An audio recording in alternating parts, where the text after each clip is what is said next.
Buenas tardes, ¿qué tal amigos? Bienvenidos a Mining Match. Este es nuestro primer programa en español del 2022. Les deseo un feliz año a todos y gracias por su presencia. Esta tarde me acompaña Ricardo Valls. Él es un geólogo de amplia experiencia, muy talentoso en hacer entrenamiento para geólogos que están empezando la carrera y hoy día va a discutir sobre dónde encontrar su próximo depósito. Ricardo, bienvenido. Muchas gracias, Alan. Bienvenidos a todos y de nuevo, feliz año nuevo.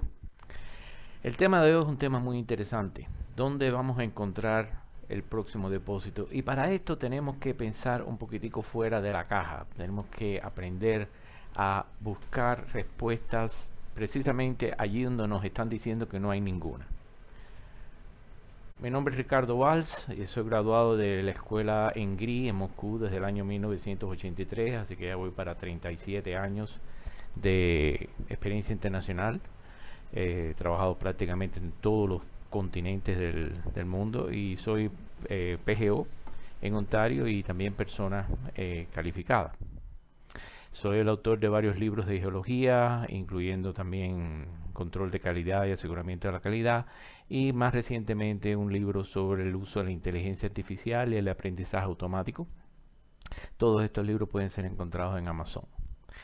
En la conferencia de hoy no tienen que tomar notas, sencillamente entreténganse oyendo, apunten las preguntas que quieran, al final tendremos tiempo para responder las que haya, y los que quieran tener una copia de esta presentación me escriben aquí al correo valsvg@gmail.com y con gusto se las envío. Hace poco, también aquí en este foro de Mining Match, yo presenté un PowerPoint de cómo encontrar su próximo depósito, que fue basado en el estudio de lineamientos como una de las técnicas más eficientes y baratas para, eh, para encontrar depósitos. En el día de hoy vamos a hablar de dónde. Ya sabemos cómo, ahora vamos a ver dónde. Les recomiendo mucho este libro, Métodos Geológicos en la Exploración Minera y Minería, de el australiano Roger Marjoribanks. Aquí les puse el link abajo donde pueden comprar el libro. Es extremadamente útil, es muy moderno, es como es muy refrescante. Está tratando desde la visión del 2022 de cómo se hace, cómo debe hacerse la investigación geológica. Y muchos de los puntos que yo voy a tratar hoy los tomé de este libro. Ustedes seguramente han oído y van a oír que ya no hay grandes depósitos o depósitos que encontrar. Ya todos los depósitos han sido encontrados. Váyanse, aquí no hay nada que ver. Y los que vieron la película Naked Gun habrán visto esa escena tan famosa cuando el cohete explota en una fábrica de fuegos artificiales y está Neil Nielsen diciendo, váyanse, váyanse, no hay nada que ver aquí, no hay nada que ver aquí. Esa es una actitud que nosotros no vamos a aceptar. Voy a empezar con algunos de los factores que son los responsables de los descubrimientos más recientes. Y estos factores al mismo tiempo nos van a estar indicando dónde y cómo podemos encontrar nuestro próximo depósito. La primera es muy sencilla, es buscar en zonas donde antes no se había explorado, ya sea en la selva, ya sea bajo el mar, ya sea en el desierto. Esos son casos extremos, sencillamente dentro de su territorio, ir a explorar donde no hayan explorado. Esa es la forma más evidente y directa de encontrar un nuevo depósito. El segundo factor sería investigar las anomalías débiles o indicadores atípicos que previamente fueron ignorados. Esto, por ejemplo, es muy interesante la historia del descubrimiento de los diamantes en Canadá. Básicamente fue hecho por un prospector que interpretó los minerales indicadores de una forma distinta. Y de esa forma encontró todos los yacimientos de diamantes que hay en el norte de Canadá. También hay casos en que hay mapas con anomalías, por ejemplo, geofísicas, geoquímicas débiles que no se han prestado atención. Y es importante reconocer que en el caso específico de la geoquímica, la intensidad de la anomalía no es representativa de la fuente. Lo que es importante es el gradiente, la diferencia entre un punto y el siguiente. Y los que han visitado mi canal de YouTube, Geología, podrán ver ahí un video que yo puse hace poco sobre el método de los gradientes como una forma más eficiente de la interpretación de las anomalías geoquímicas. Revisen.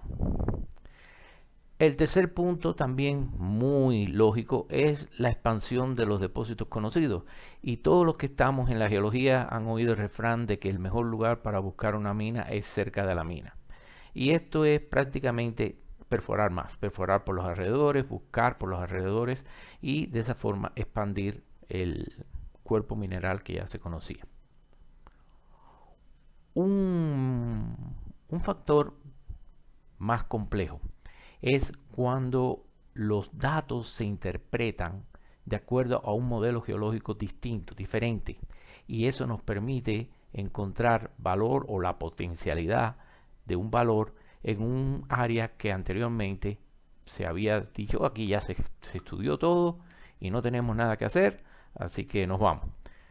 La creación de nuevos modelos, y recuérdense lo que dije en la primera pestaña, pensar fuera de la caja. Es importante que estemos siempre buscando, como si fuera un carro, mirando en el espejo del retrovisor y los dos laterales y también para el frente. Y el quinto factor, que ese va a seguir siendo un factor muy importante, es la casualidad.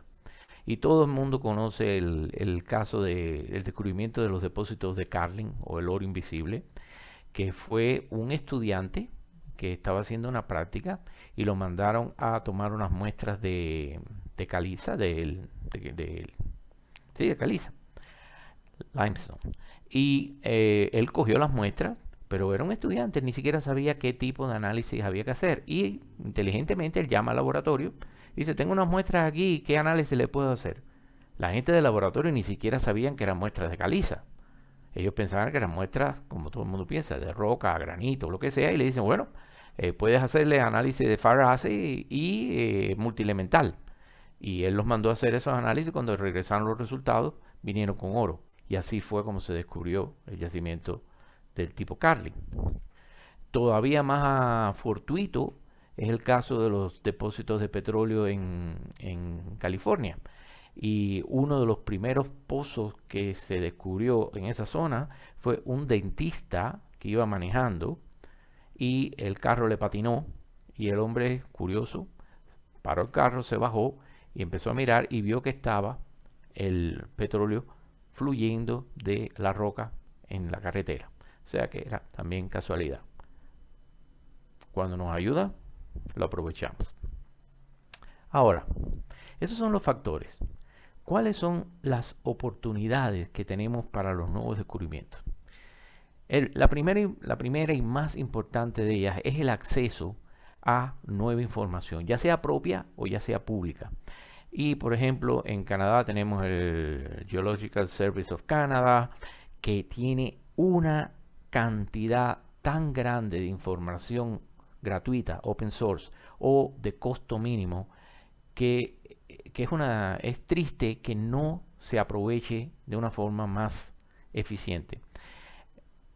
En el 1983 a 84 en Canadá comenzó un programa llamado Lithoprop, en el cual el Estado financió el levantamiento geofísico, geoquímico y mapeo geológico de toda Canadá. Y toda esa información se brinda gratuitamente al que la quiera bajar en línea o ir al Geological Service y bajarla. Esto no es solo Canadá. México, que para mí tiene el mejor servicio geológico de América, también tiene lo mismo. Para cada estado, el gobierno tiene mapas a uno en 50.000, a uno en 100.000, mapas geológicos, geofísicos, geoquímicos, fotografía satelital, geomorfología, de todo. Y es ridículo los precios. Por unos cuantos dólares tú puedes cientos de dólares, puedes tener toda la información necesaria del área donde tú quieres ir a estudiar y puedes sentarte tranquilamente a buscar, ok, ¿qué voy a encontrar?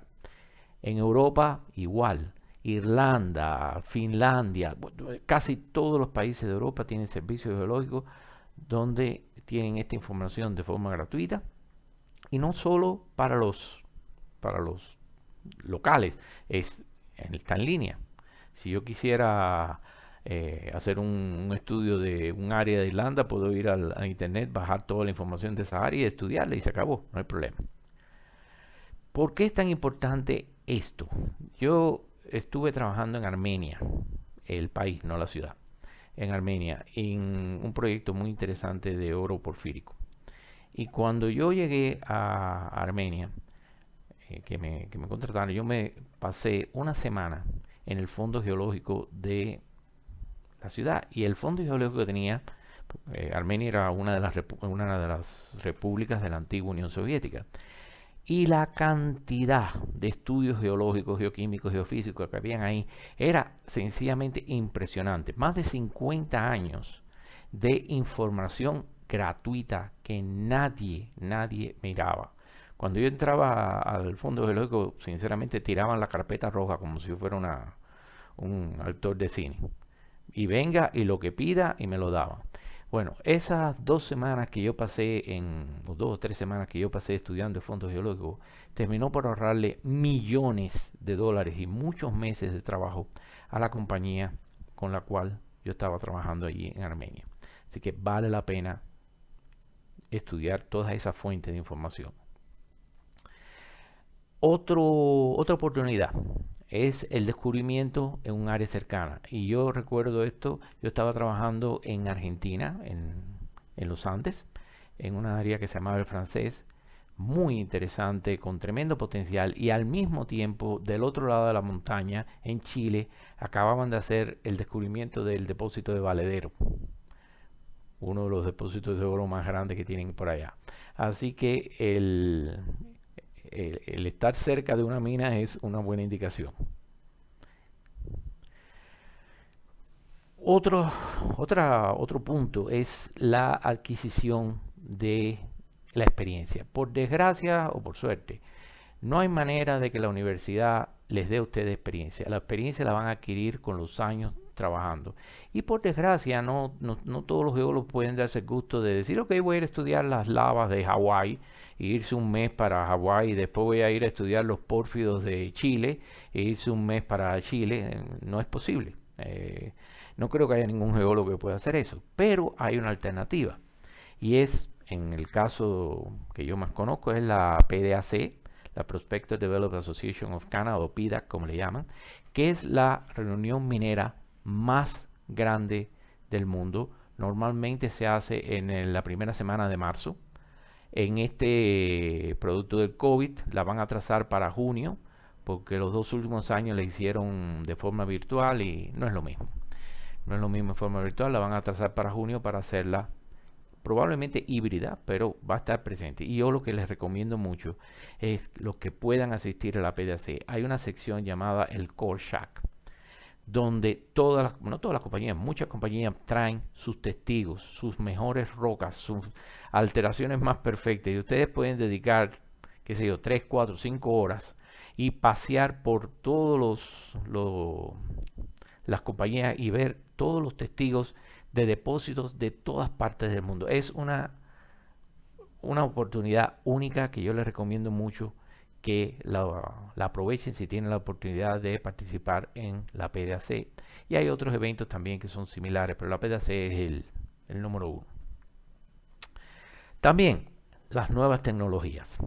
Y nuevas tecnologías, por ejemplo, yo recuerdo no hace mucho tiempo cuando crearon el MMI en Australia, funciona perfectamente, específicamente para las condiciones del regolito de australiano. El MMI o Mobile Metal Iron funciona idealmente.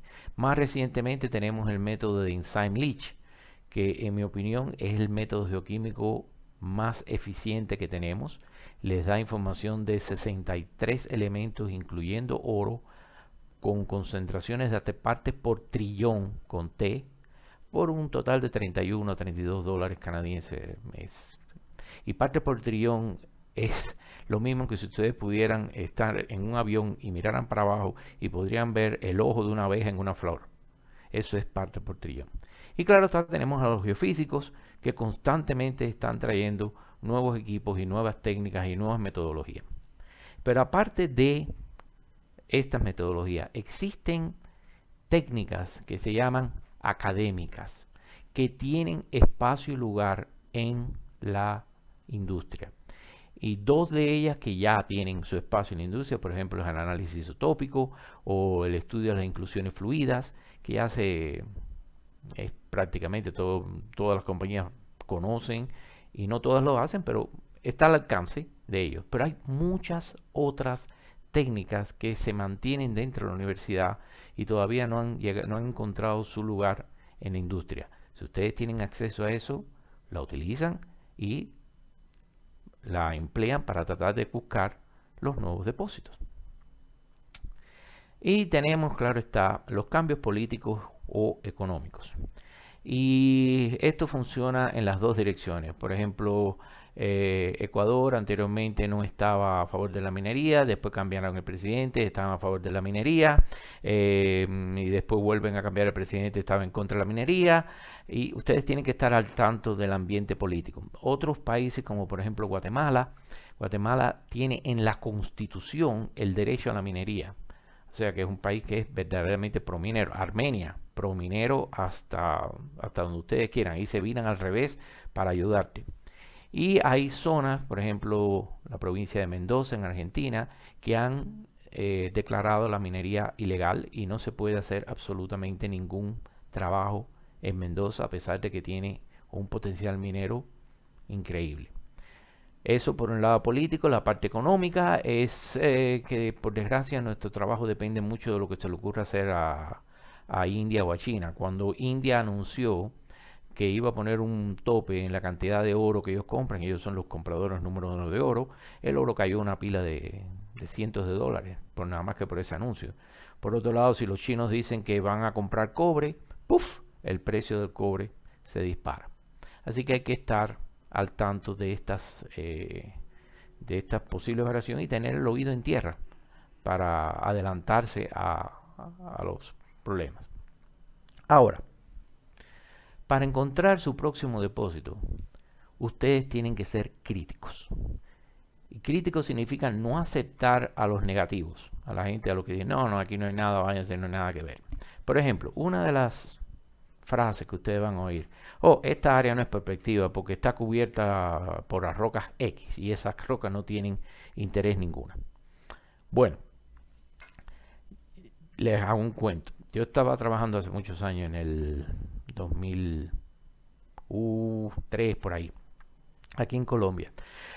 Y en Colombia, producto de la guerrilla, de los tantos años de guerrilla, muchos de los mapas regionales geológicos se hicieron sobre la base de la interpretación de fotografía aérea mayormente. Y había un área en que había una zona que estaba mapeada como conglomerados. Y estaba un río, y como un banco del río estaba mapeado como conglomerados y tenía cierta razón. O sea, no era difícil de aceptar eso. Pero hay que ir a ver. Y cuando nosotros visitamos el área, no eran conglomerados. Era un área de una brecha hidrotermal explosiva con calcopirita en superficie. Y claro, aplicamos a la licencia. Pero eso es uno de esos casos donde, no, las rocas aquí no sirven. No, verifiquen que de verdad las rocas no sirvan. El otro punto. El área ha sido explorada exhaustivamente. Ya, todo el mundo pasó por aquí y ya no queda nada. De nuevo, estando trabajando en Quebec, en el norte en la parte central norte de Canadá. Era un proyecto de lo que se llaman Iron Band Formation, de yacimientos de hierro con mucho oro. Y imagínense que están las rocas de Iron Band aquí, y a la derecha, a la izquierda, hacia el oeste, un valle lleno de una arena blanquita, limpia, Vaya, una arena esa marina que eso no tiene nada, ¿ok? Y la compañía yo les había sugerido que compraran la fotografía satelital de toda el área. Y cuando ellos compran la fotografía satelital y yo hago la interpretación de las distintas señales, asombrosamente me está dando una señal muy fuerte, muy clásica de un pórfido por debajo de esas arenas. Y la lucha fue enorme por tratar de convencer a los geólogos, porque ellos decían, no, nosotros hemos caminado por aquí todo el tiempo y aquí no hay nada. Por suerte, el presidente de la compañía, que era amigo mío de muchos años, se arriesgó y ellos estaban en aquel momento haciendo el levantamiento geofísico de la zona de Aralban y extendieron los perfiles hacia la parte de las arenas. Inmediatamente encontraron todas las señales geofísicas de un pórfido, perforaron y encontraron el pórfido ahí debajo de las arenas. Así que no sean críticos. Si ha explorado, sí está bien, vamos a explorar más, vamos a tener la mente abierta y pensar fuera de la caja. Bueno, esta es más difícil. El área está completamente cubierta con licencias. Y si ustedes van, por ejemplo, a países como República Dominicana, es verdad, ahí no hay un centímetro cuadrado que ya no tenga una licencia. Pero deben de tener en cuenta que la mayor parte, sobre todo en los países del tercer mundo, mucha gente aplican las licencias no porque quieran desarrollarlas, es para precisamente, si hay después interés, venderlas. O sea, es una inversión lo que están haciendo.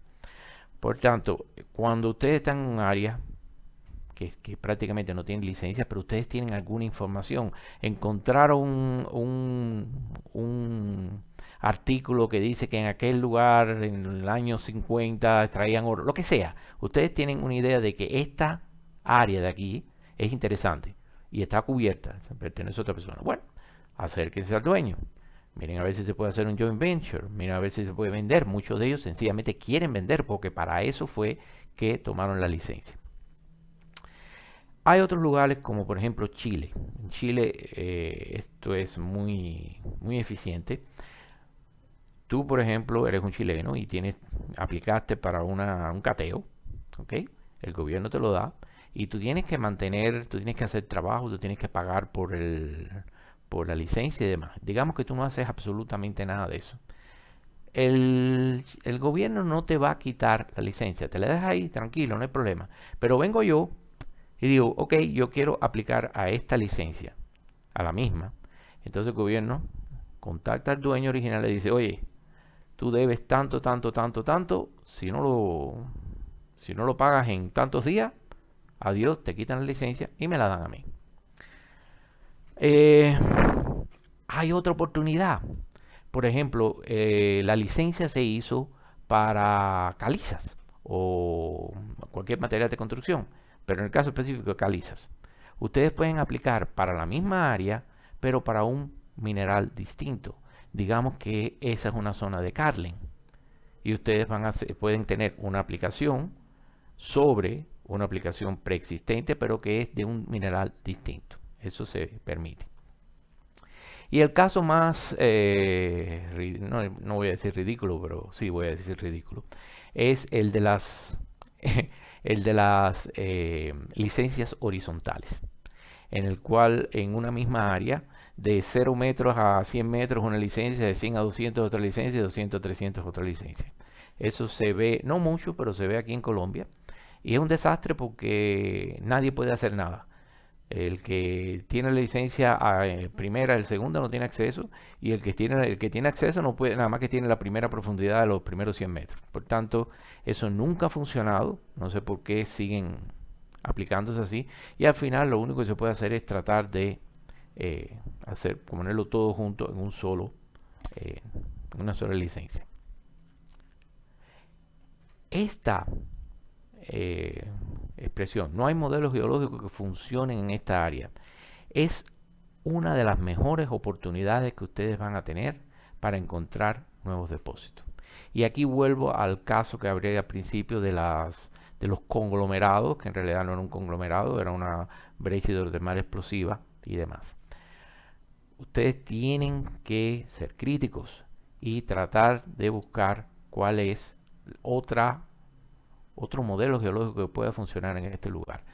Los rusos o soviéticos en aquella época nos enseñaron, yo estudié en el ENGRI. A nosotros nos enseñaron un método que se llama reconstrucción paleogeológica. Y es muy sencillo. Nosotros sabemos, por ejemplo, que las calizas nada más que se forman en un medio marino de salinidad normal, y si tiene corales no puede ser más de 25 metros. Nosotros sabemos que las arcillas se forman a mayor profundidad. La dolomita es muy parecida a la caliza, pero es en condiciones de salinidad anormal. Y así, cada roca tiene una explicación de cómo se forma. Por tanto, ustedes cogen una columna estratigráfica y empiezan desde abajo para arriba a explicar qué condiciones geológicas existían en el momento que esas rocas se formaron.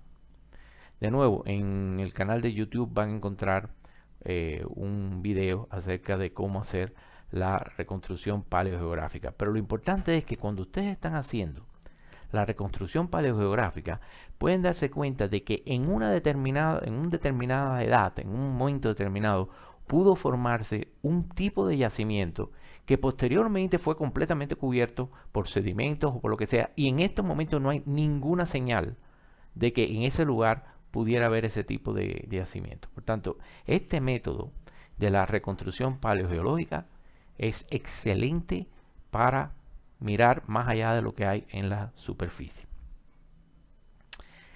Y la última es que el área está protegida. Y aquí, sinceramente, no hay mucho que hacer.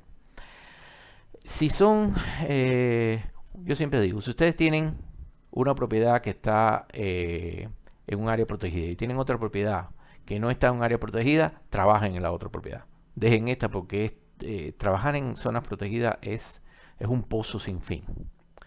Pero bueno, digamos que quieren hacerlo, necesitan hacerlo, como el yacimiento de Petaquilla de Panamá, que es uno de los yacimientos de cobre porfírico más grandes del mundo, y están tratando desde años de buscar una solución.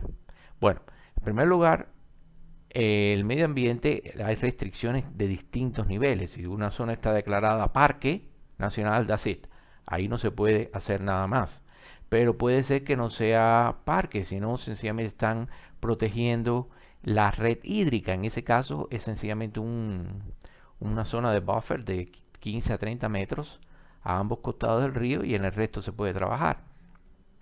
Hay incluso tipos de protección en el cual te permiten trabajar, pero tienes que hacer todo lo posible para que el impacto sea pequeño. Si haces un pozo, inmediatamente que termines de mostrarlo, lo vuelves a cerrar, le plantas la hierba y demás.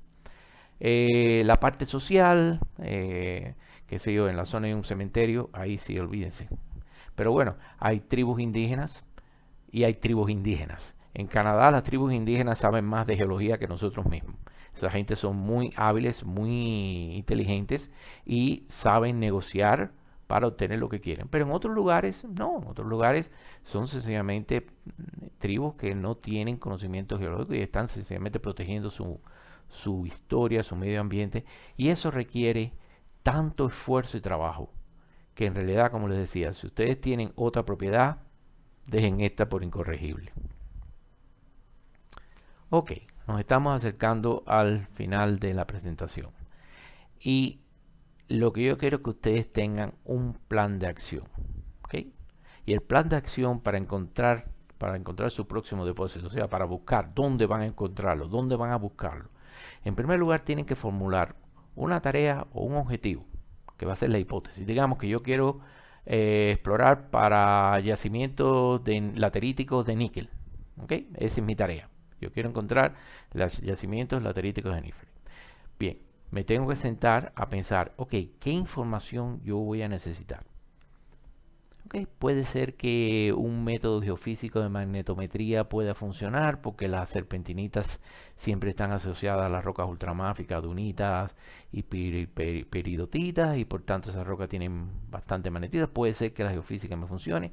La geoquímica seguro que me va a funcionar porque el níquel, el cromo, el cobalto, todos esos elementos son muy fáciles de encontrar. Mapeo, seguro. ¿Ok? Y vas teniendo una idea de cuáles son los métodos que vas a aplicar. Y después el punto tercero, que es muy importante, es buscar la información que existe.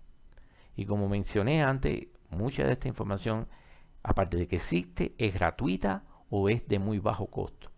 Y yo empiezo siempre por los fondos geológicos, los servicios geológicos y otras dos fuentes que no son tan comunes es SIDAR y bueno, en general la Internet. SIDAR es un repositorio que existe en Canadá, sidar.ca, donde todas las compañías públicas registradas en Canadá guardan todos sus reportes. Absolutamente todo es gratuito porque está ahí público, no hay ninguna restricción. Y están toda la información de la geología, los resultados de los análisis, las perforaciones, los modelos. Toda esa información está ahí en SIDAR y ustedes pueden pasarse la vida entera buscando información y nunca van a llegar al final. Y la otra es la Internet.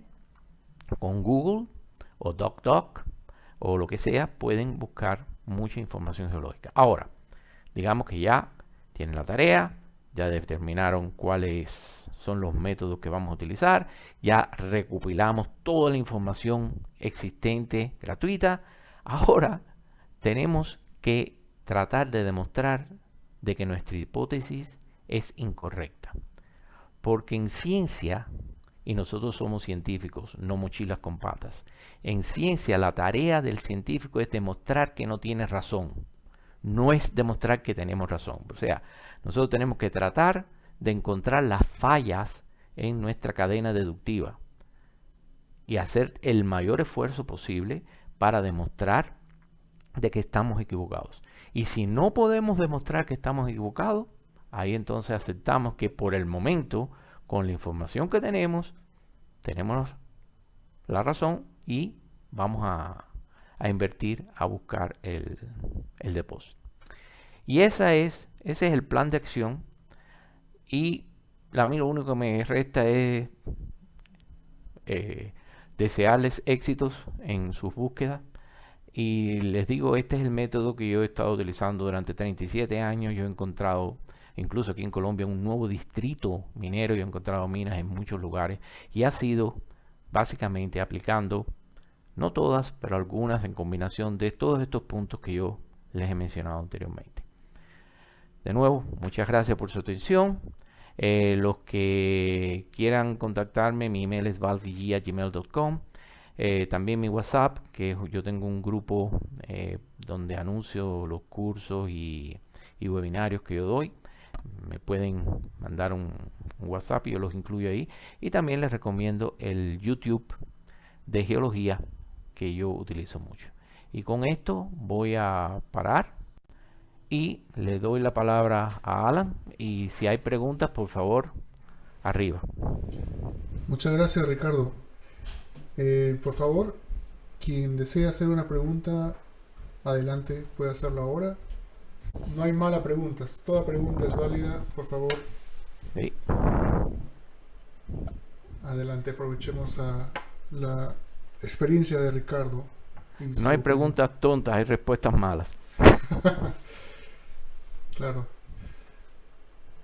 No, a mí me gustaría saber si alguien de los presentes ha tenido o algún otro método, otro approach, como se dice, otro acercamiento a encontrar un depósito. Buenas tardes, señor. Buenas tardes, Ángel. Sí, adelante. Ricardo, muy buena charla. Dentro de hice la pregunta ahí, dentro de la forma de cómo encontrar el siguiente yacimiento, yo creo que debemos hacernos 3 preguntas. La primera pregunta es, ¿dónde hay mineral? Tenemos un yacimiento mineral en Canadá, en Perú, Colombia, México, donde sea. La segunda pregunta, ¿qué lo controla? Generalmente los controles básicamente son estructurales, que son los conductos de la mineralización, controles litológicos, controles de cota, ¿no? Hay diferentes controles para la mineralización. Y tercero, la tercera pregunta es, en función de esos controles, ¿dónde puedo buscar mi siguiente target? Generalmente, yo soy geólogo peruano, tengo 30 años ya de experiencia, he trabajado en varias empresas mineras y siempre hace 30 años que yo he trabajado en controles estructurales relacionados a mineralización económica y sobre todo las equidistancias. Si uno hace un ejercicio de ver cualquier yacimiento en el mundo, uno puede definir que un yacimiento es equidistante al siguiente y es equidistante al otro, pero sí relacionados a un control estructural que puede ser un shear zone, fallas regionales, intersección de fallas. Entonces, esas equidistancias son sumamente importantes de definirlas y ubicar esos targets en el siguiente yacimiento que uno quiere encontrar. Tienes razón, Ángel. El problema es que, como yo dije al inicio, yo anteriormente había hecho una presentación que era precisamente eso que tú estás hablando. Era cómo encontrarlo, o sea, con estudios de lineamientos estructurales y demás. En esta conversación fue más a no cómo, sino dónde, de pensar fuera de la caja para ver dónde podíamos encontrar esas condiciones que tú estás buscando, que son los que controlan la mineralización. Yo estoy ahora hablando de lo que va antes de que tú llegues a ese punto. ¿Okay? Pero sí, estoy claro que estás completamente de acuerdo contigo. Como digo, llevamos entre los dos llevamos 67 años haciendo esto, y es así. Tú tienes que ya cuando estás en el yacimiento, porque no toda acumulación de minerales es un yacimiento, empezar por ahí. Porque tú puedes tener oro, pero puede estar diseminado. Si tú no tienes un sistema de falla que te controle la mineralización, sí, está el mineral, pero no es un yacimiento. Así que sí, estoy de acuerdo contigo, exactamente es así como es, pero en este momento lo que yo me estoy refiriendo más bien es a lo que pasa antes de eso. Así es. Sí. Hay que darle un momento. Sí, me iban a escuchar. Sí, te escuchamos. Quizás después que se tiene un yacimiento de óxido y por ahí en los niveles más bajos se encuentran sulfuros. Sí. Ese yacimiento de óxido es netamente aurífero. Luego pasaría a sulfuros, lo cual incrementaría el cobre y también tendríamos más a profundidad, de repente mayores concentraciones de oro. Eso sucede. Ese no es el tema de esta presentación, pero normalmente si estás hablando de un sistema porfírico, tú generalmente tienes en las salbandas el zinc y el plomo.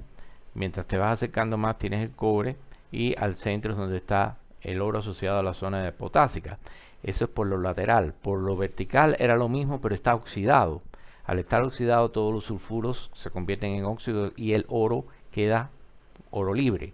Pero todos los demás, por ejemplo, el cobre se va a convertir en crisocola o en malaquita, en lo que sea.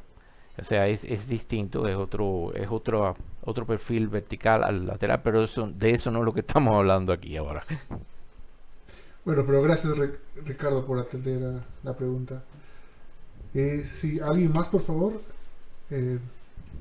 tenemos todavía tiempo para cualquiera de sus preguntas. Entonces déjame contarle una experiencia que tuve en cuanto a hallazgo de un nuevo depósito mineral. Yo trabajé en Ecuador para Aurelia. Allá en el año 2006 fue el descubrimiento de la mina Fruta del Norte, y que antes estuvo explorada por otras compañías, como decía Ricardo. Ya está explorado, aquí no hay nada, pero lo que pasa es que la parte que estaba siendo explorada era erosionada, o sea, ya había sido erosionado y solo quedaban algunos restos de este yacimiento, pero siguiendo en esa misma trayectoria o ese mismo corredor hacia profundidad es donde se encontró Fruta del Norte. Y también hubo un factor de suerte, porque varios de los taladros fueron estériles, no hubo leyes, y para la sorpresa, el taladro que descubrió, solo perforó la parte superior del depósito por unos pocos metros, porque si ese no hubiera ocurrido, quizás se rendían y nunca se encontraba la mina, ¿no? Y es realmente un privilegio vivir esa emoción de encontrar un depósito nuevo de tal magnitud. Solo quería compartir eso. Yeah. La casualidad ayuda de vez en cuando. Es verdad, es verdad. Bueno, Bien. Alan, muchas gracias por la invitación. Gracias A todos los que participaron y estaré por aquí. Gracias a todos. Entonces, damos por concluido esto. Muchas gracias a todos, amigos. Y nos vemos la próxima aquí en Mining Match. Gracias. Chao. Chao.